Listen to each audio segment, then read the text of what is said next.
Oh, can see you there. I was just looking at this water and thinking how lucky I am that it's not 200-degree water being sprayed at me, am I right? Well, that's a weird thought, but surprisingly, it actually happens all over the world. Well, not here, obviously, but here.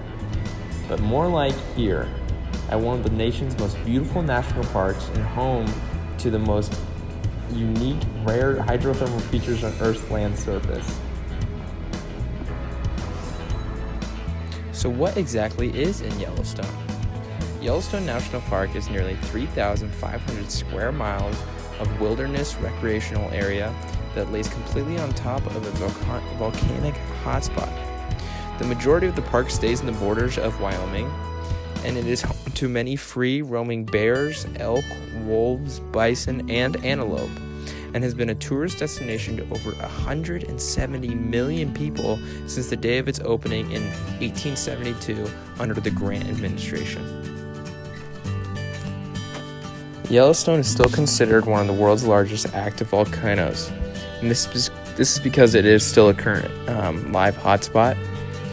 The Yellowstone volcano last erupted 2.1 million years ago, and that eruption covered 5,790 square miles with ash.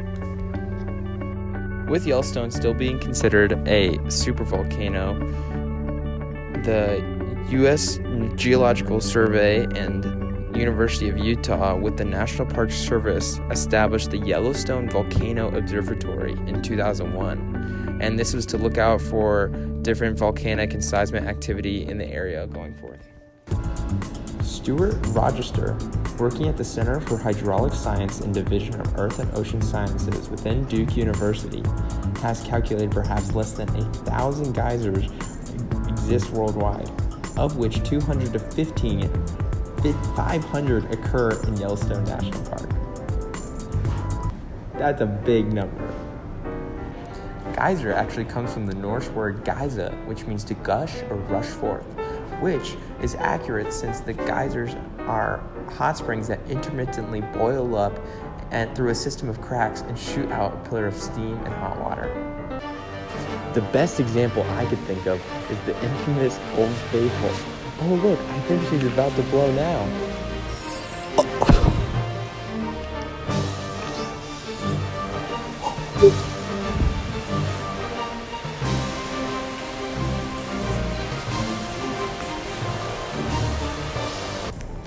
Wow, what a dangerous beauty. Oh, but there were a whole lot of mechanics that went into the creation of that show we just saw. But first, a little history about Old Faithful. She is the most famous geyser in the entire world, and this is thanks to the Washburn-Langford-Duane expedition, which discovered her in 1870, and they first noticed in the park that she was erupting at very regular intervals. Turned out, a myth started where it was about every 90 minutes that she would erupt, but more realistically is 45 to 100 minutes. But anyway, still, the name stuck, and she is still pressing on. It is amazing to understand what exactly is occurring in this violent eruption. A geyser can be broken down into 3 basic parts.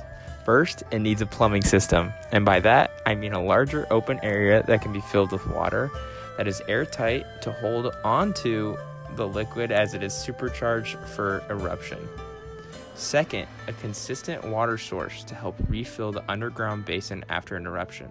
Now this can be like an underground water system, such as like underground river or rainwater that fills through it, or a hot spring. And lastly, a heat source to help get Old Faithful and other geysers as it to a point of 110 Celsius or 80 degrees Celsius before exploding. This is thankfully due to a helpful hotspot underneath the park, not, as I said, is a geyser like before. As I said before, Yellowstone sits on a hotspot that is a massive reservoir of magma that has been created from superheating from the Earth's mantle. This has managed to shape nearly every inch of the Yellowstone's National Park's terrain. The hotspot is basically an increase in temperature that is for the most part random around the world. It derives from the mantle melting massive areas of rock, creating them into magma, which is close to Earth's surface, which can create hotspots, volcanoes, and even islands.